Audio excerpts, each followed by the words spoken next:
Thank you, Pradeep. That was very, very good. Just few points that I could take from that. Very interesting one. The areas which are relevant to Kerala also, Pradeep brought out very clearly. So, cloud, mobility, social media, big data, these are all the opportunity areas. So, see, what is that Pradeep was highlighting to us today? He was addressing one aspect of, one objective of this session. That is, what are the opportunity areas that experienced people can highlight to potential entrepreneurs. So for Kerala, he has highlighted these technology capabilities, big data, analytics, social media, cloud, how you apply to 4 distinct or 5 distinct verticals. So if you say it as verticals, like on the food processing, on the port side, and because we have a very big NRI network, can we actually do something to help them agriculture? So how do you apply? That's what you. And I will take on the other one, the IT policy, the investment policy, and the innovation policy aspect that you have actually recommended for the state. We will take this up with the government and then move it forward. We have an IT policy. Our investment policy has been following the emerging Kerala.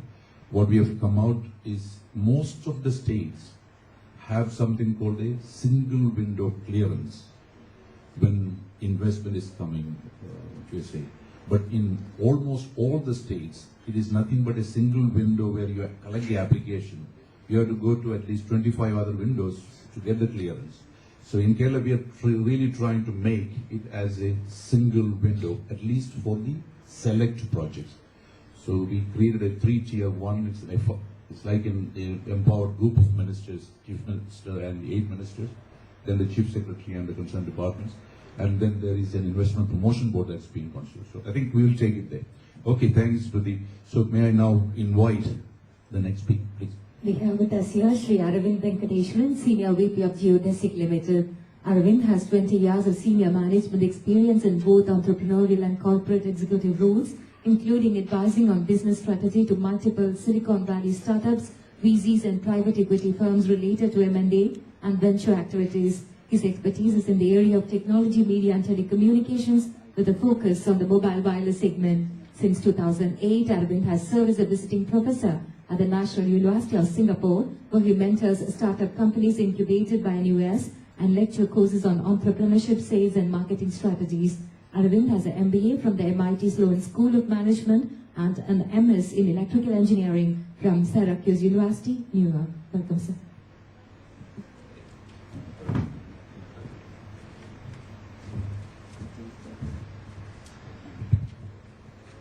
Good morning, and very nice to be here. It's going to be a tough act to follow, I think, with all these great speakers in the morning. I was looking for coffee and tea before I began. I had, I think, 2 cups of coffee in the morning. I landed at 2 o'clock yesterday. I've been on the road from San Francisco starting Monday morning to Singapore and landed in Singapore at 2 o'clock. So looking for coffee, but then after the starting with Ganesh and all the speakers, I'm very awake. So now it's, my bigger worry is how do I keep up the, not let them down, and how do I keep the, keep the ball rolling. So first of all, my connections to Kerala. So it's very nice to be here. I live in San Francisco Bay Area, like some of us out here. It's a pleasure to be here. I have Kerala roots. I grew up in Koilan, Kerala. I did one thing the bio left out was I did my engineering bachelor's degree from the University of Kerala. Then I went to Syracuse, New York for my master's in engineering. Been in the Valley for a long time in the tech business, and then also got my MBA, and pretty much. I come back to India fairly often on business because I work with a company called Geodesic. It's a Mumbai-based company. My first time working for an India headquartered company, but it's been a great experience with the joys and some of the frustrations. I'll be happy to share all that as we go forward. The coming to Cochin, it's been a very had good memories for me. So the entrepreneurship, as we heard in the morning these days. This morning is that it's a state of mind. It's not about algorithms, not about the biggest widget, but something about what's in a state of mind. So I look at my own grandfather, look at my own father. In fact, I'm looking forward to seeing them in Koilan later tonight or early tomorrow morning. So he began his, it's not family money, he began a steel import business at the age of 19 and took some major losses the first 2 years. Grandfather threatened to throw him out of the house, but somehow he recouped, made a profit the second year, then he made so much profit that the entire family became partners. And then at the age of 23, I think he decided to wanted to go to get his MBA in the US. That was just in the early to mid 60s. And again, grandfather said, well, I can't give you money. Make your own way. So he shut down the business, took the profits, went to Syracuse, New York for 2 years, and came back and then expanded the business rapidly. So it's been a great thing to watch him. And Cochin always has great, good memories, because when the steel used to come in on the ships, and I used to go with him on some of the on the trips, and we used to get invited by the ship captain for lunch, and the lunches were really good. I still remember that. So it was so Willingdon Island was actually a very nice place to go to. So Kerala has come a very long way since then. So my father did not want me to join the steel business. He insisted that I get out in the late 80s, early 90s, and demanded that I go. So I've been to Syracuse too, the family university. So, but this time went for engineering. It is a big difference then for Kerala was then and now it is. I went to Technopark, I think about 10, 15 years ago when Mr. Vijay Raghavan was starting the tech park, and there's some company, I'm sure IBS was one of them, and they've come a very, very long way. And when you look at it today, so many companies out there that are doing wildly well, and on the product side. So that is amazing. As we heard the speakers this morning, India has always been associated, it began that way, but primarily on the arbitrage, on offering services. But that has to give, and I think it has given way to a large pool of entrepreneurs going towards the product side. And that's very important to happen for India as well as Kerala. Kerala has a very high literacy rate. I think whenever I also do consulting, so as a nod to my Malayali backgrounds, my consulting company is called Malabar Associates, so people do smile at that, but it's to me it's a way of keeping my own roots, and I think I had several clients in the past when I consult, go back to a full-time role at a company to help them expand. So coming on to Geodesic, and I'll move on to the entrepreneurial part, but Geodesic is an India-based company. It's been my first role at an India-based company. It's been there 6 years. Headquartered in Mumbai, it's on the mobile product side. The company also has enterprise software, which I don't deal with. Primarily, I'm on the mobile side. So 6 years ago, I came in as a consultant, and then the three founders were in Mumbai. Already they were about $45 million in revenue, but they wanted to expand internationally. And don't laugh. It's called, the brand name for the mobile app is called Mundu Mobile Applications, and we're worldwide. So when they come to Kerala, people do smile. But that's I believe Marathi, Mundu means helper. But in southern languages, they have different meanings, different connotations, but what's in the name? Because you have Yahoo, you have Google, you have Microsoft. Silly names, but it's all about positioning. It also leads credence to the fact that it's nothing called bad publicity as long as you get your work done and people remember you go ahead with that. So the company has grown. We're now grown to about 170 million. So my division is like a startup within a large company. So when I came in, we had just one wireless carrier, one OEM. The carrier was Idea in India. The OEM was BenQ Acer in Taiwan, and about 200,000 consumers. So since over the last 5.5 years, I built a team, acquired a company in Argentina, and we run it, international headquarters run from Cupertino, California. We're all of half a dozen people, but the remaining 75, 80 people are spread apart in Argentina, in Hong Kong, in Singapore, and a few people in India, even though Geodesic's core R&D and the 700 employees, primarily all are based out of Bangalore and Mumbai. So the mobile applications, they are messaging, radio, and mobile TV. And I'm going to focus a little more on the mobile applications and the media side. It's something newer for India, and I think it has lower barriers to entry. It also has a great way of leveling the playing field. It can be done out of Trivandrum, it can be done out of Cochin, it can be done out of Buenos Aires. As long as there's a good UI design, a good feel, and solves a problem. And also, if there's enough marketing smarts in terms of how do they approach go through Facebook. I was listening to Sarmila Mitra's talk this morning. Positioning and marketing are very important in companies everywhere. And my experience is that sometimes marketing and sales are considered bad words or not the most fashionable ones. Engineering is very important, but there's a lot of selling in everything, whether you sell a concept to a spouse, to a kid, to a venture capitalist. There's a lot of selling involved. So that's one thing that we've done in going through. So when I joined, we had about one carrier with one OEM and about 700,000 subscribers. Today, there are about 35 carriers worldwide, several OEMs, and tens of millions of users going through. It didn't happen magically, it didn't happen overnight. It was through organic growth. It was also through, in terms of organic growth, also some acquisitions. So the company we acquired in Argentina came in very handy. Different cultures, different ways of dealing with things.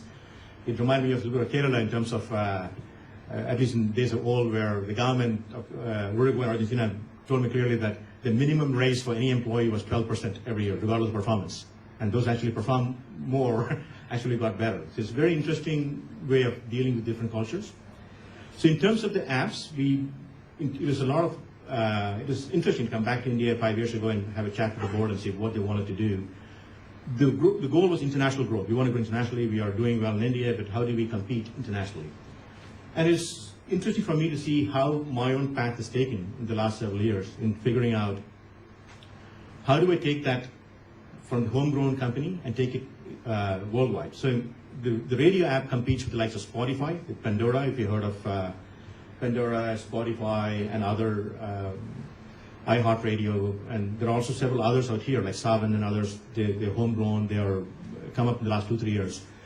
So that's some of the apps that we have to do, as well as in going through in the other mobile TV side, we work with Nokia in terms of getting the access to more consumers. So taking Windows TV as an example, the TV app as an example. So we launched it about 15 months ago, and the other competitors have already gone through the talk to carriers, so we're kind of behind. So I decided to go the consumer path. And it's really not any major strategic thinking, or we didn't have any expensive consultants coming and telling us what to do. The path was that let's not go to the carrier part, let's go to the consumer part and see what happens. And interestingly, we found that in the first 2-3 months, we had like 700,000 downloads, about 40-50% from India, and the remaining from worldwide. And that began ballooning. And then we talked to Nokia and said, maybe you should be helping us some more in getting us more visible. So Nokia India became a very important partner for us, and they ended up, and long story short, there's 10 million downloads in about 1 year, 40% from India, and the top 10 markets are Vietnam, Brazil, UK, Vietnam, and Argentina, Brazil, among others. The content deals were actually interesting in cutting deals with the NDTVs and the CNBCs in India, and then going to Singapore, going to Hong Kong, and cutting all these deals, and having less minimum guarantees to take them elsewhere. So we had to compete internationally, but with the local mindset, because Pandora and others, some of the companies we're competing with, we're heavily capitalized. We had this massive amounts of money that had floated in from venture capitalists in Silicon Valley, among others. And despite being an Indian public traded company, the deep pockets or the wish to put more money in were not there. So that's what happened as a snapshot in going through. If you step back and look at from an entrepreneur point of view, why mobile, what's crossing through the mobile and media in terms of entrepreneurial activity? The key things are understand the market, who are you targeting, or what is it solving? Rather than make any app and throw it on the app store, because it's a level playing field now, figuring out what is required. Second thing will be, do you have a gating factor? Like, are you going to talk to a content provider? They look at minimum guarantees. They will look at it. So which means you got to figure out what's your cash outlay. Are you going to pay money? That's a big outlay to go through. And the third important thing is how do you market it? That's extremely important to figure out how do you keep your marketing dollars lower, at the same time get the reach worldwide. So those are important things that we have looked at ways to figure out hiring the right PR firm for lower dollars. What we found in India sometimes was that there seems to be still have a gap in product marketing. There's engineering, and then there's marketing, primarily ad-based sales or more of on the advertising side. That's different from what technology companies need to do in terms of marketing, which means these marketeers have to be technically savvy, understand what the technology does, and water it down so that it appeals to the customer as well as the end user. And that I think is still some ways to go for, at least from my exposure from many companies in India, to get that going in terms of how do you do a slick marketing campaign without having to spend an arm and a leg. It is possible, but that needs a little bit more experience and a little bit more mentoring to take it through. So that's something that we have seen in going through. And I also work with several companies based out of Singapore as part of my role as a visiting professor over there. And Singapore government has done pretty well in terms of the government putting more activity. And I see that Kerala has done extremely well in terms of the tech park, both in Trivandrum and in Cochin, showing a lot of these great companies with great market caps coming in and going forward. So I think on the same line of what the previous speakers mentioned, most recently with Sharad mentioning that, is that the product companies definitely are the way to go. It means sometimes more cash outlay. It is probably more difficult to find revenue coming in immediately, like in a service environment where there's cash flow coming in more quickly. In product companies, there's a lot more sustainability required, more tightening of the belt required in terms of going forward. So that's the mindset also in terms of what I call a product mindset. I think that has to be reinforced in going through. And also looking at different markets is something very important. And I'll start with one more final point of globalization. And globalization is not just about companies from the Western world coming into India. It's also the other way around, like it goes both ways. So with Geodetic example, I just brought together a good sales team and we were just running around acquiring and closing deals and with whatever we had, and we were able to compete with the best and the brightest and still close the deals. Similarly, a new breed of smaller companies in Silicon Valley, among other places, who have funding, and there's a big shift in the valley also. Before we had chip companies requiring a lot of money, server companies needing lots of money. Right now, with a young team, with less amount of money, people are able to start mobile applications or media roles and start heading out. So many companies around the valley who are, most of them are sitting in Mountain View downtown or in Palo Alto, but they're on a plane heading out to Singapore, heading out to meet Airtel in Delhi, heading out to Buenos Aires, heading out to meet Telefonica. They are closing a lot of deals globally, and that's a big global activity going through. So from both sides, understanding from the US perspective how the markets work here, how people work.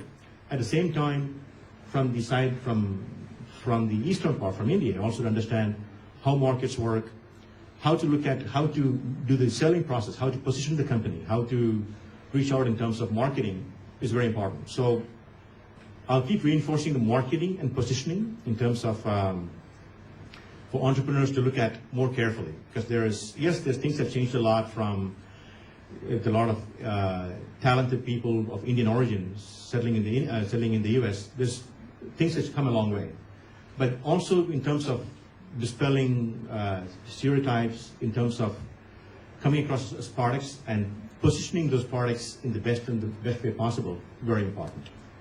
So I'll stop with that and I'll leave it for questions. Thank you very much. Glad to be here. Thank you, Arvind, for sharing your experience as well as some great insights as what it takes to actually market products, particularly in the mobile media area. So, ladies and gentlemen, I think we are running late for two reasons. One, we started a bit late. Second, that some of the speeches were so interesting that I could not actually stop them in between. So now we have three more people. I will invite Natarajan to come, and the two other speakers, Sanjay and Deepak, they are going to actually take 5 minutes each to talk about their story. So Natarajan, if you could kindly please come. Sri R. Natarajan, Managing Director and CEO of Helion Ventures, has over 22 years of work experience in finance and accounting, taxation, planning, sales and marketing, HR, information systems and quality. Helion started in June 2006, has 3 funds adding up to $600 million. Helion invests in early and growth companies focusing on technology and consumer services and has made 40 investments in the last 5 years. Before joining Helion, Sri Natarajan was Global CFO and Head of Support Services at Tavant Technologies, a $60 million company. Welcome, sir.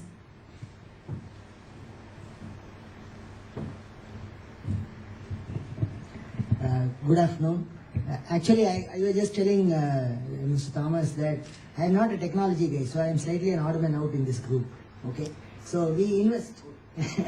we invest in technology companies. So we have been investing for last 6 years. So what I think I'll do is I just tell you what we are for a minute. We are a $600 million venture capital fund. We invest in technology and consumer services. We are 6-year-old. We have made about 40 investments. Some of our investments are Make My Trip, Redbus. I heard somebody saying Redbus. So we have invested in Redbus.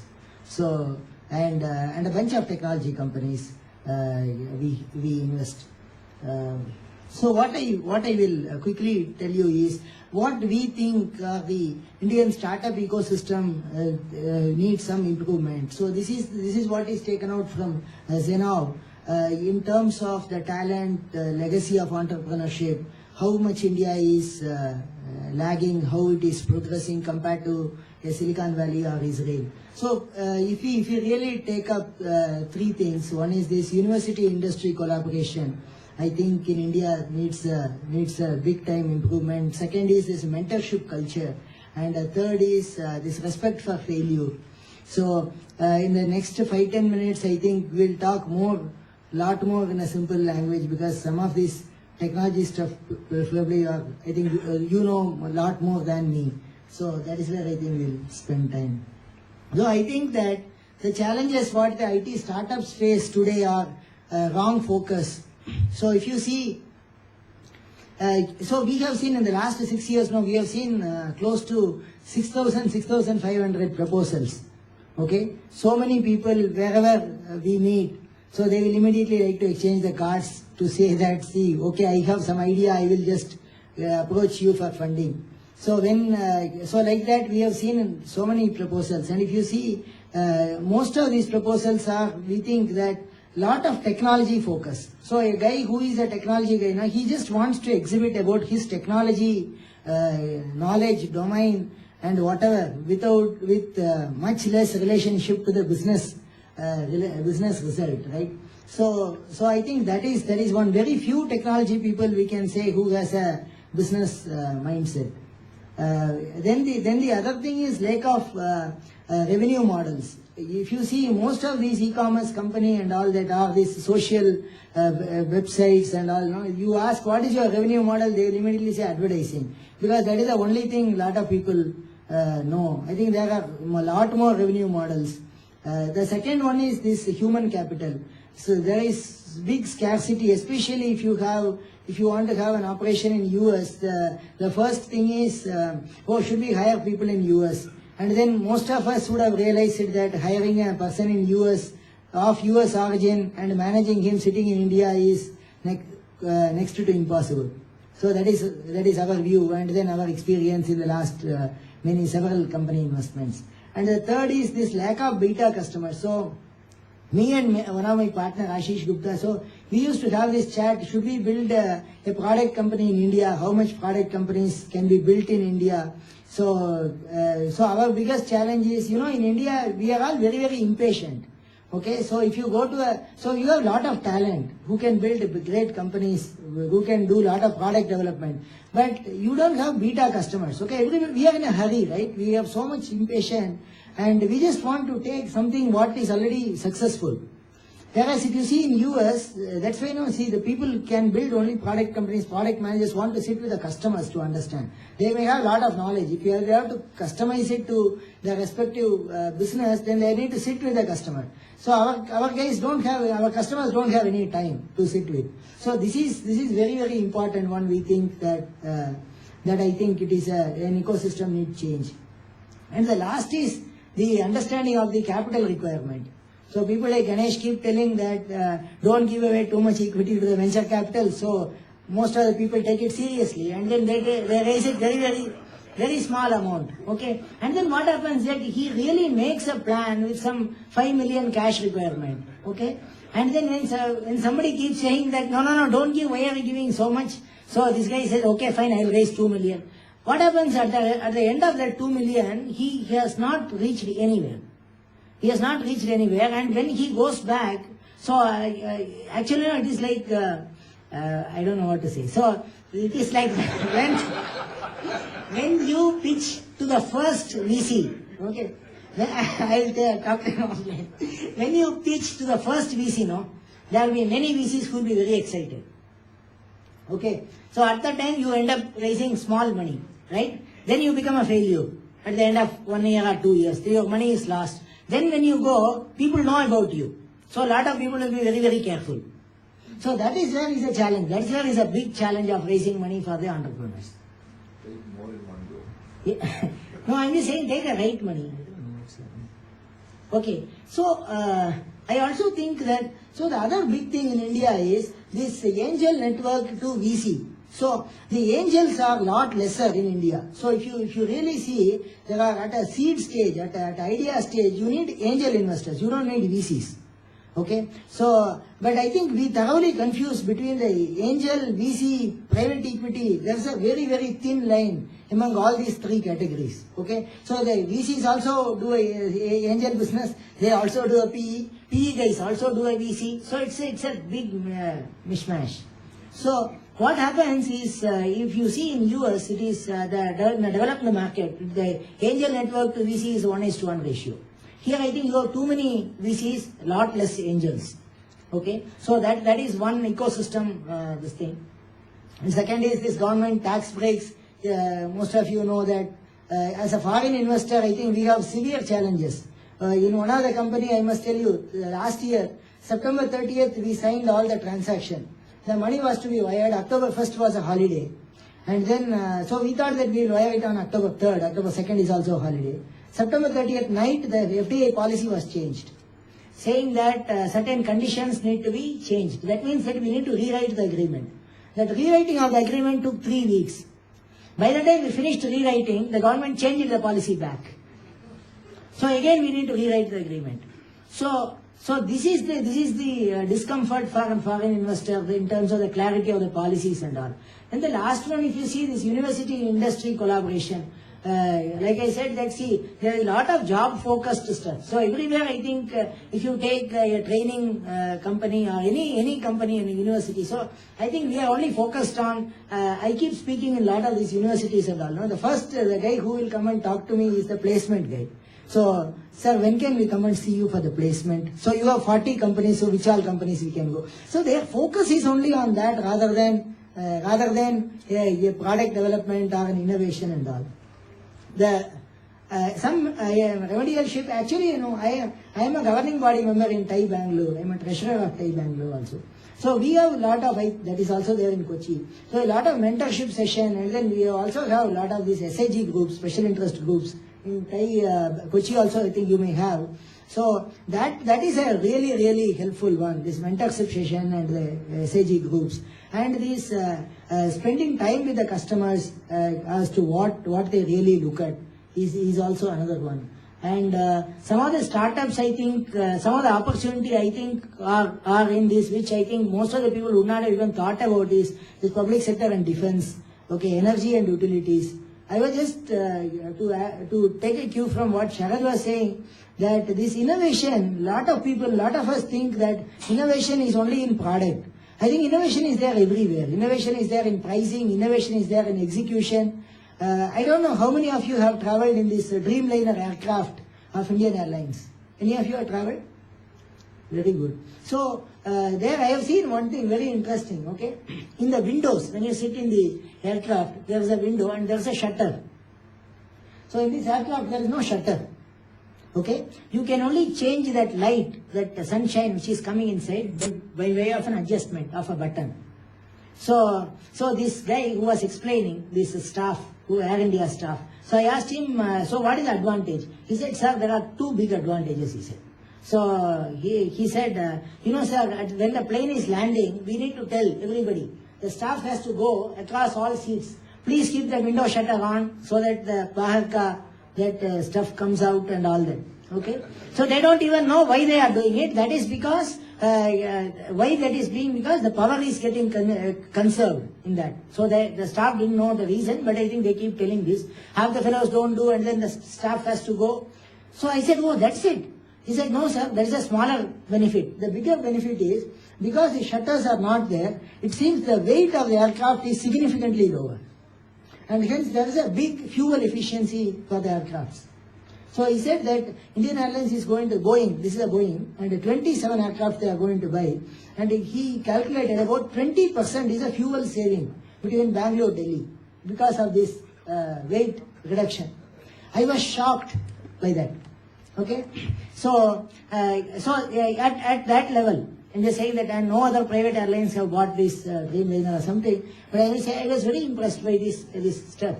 And there are various innovation we have seen in with so many entrepreneurs coming to us and explaining. So I can give on and on. We can talk about the examples. One last thing I wanted to talk. One more example I want to talk about. Yesterday I met a company for investment. This is a stem cell company. Okay, the guys, the people's innovation is what I was very amazed. That it's a stem cell company. Most of you know this, right? When a baby is born, they take the stem cell from the umbilical cord and then they store it, and then that is stored initially for 21 years. So if there is any disease for the child, and then the medicine comes from that stem cell, you can take it out and then use it.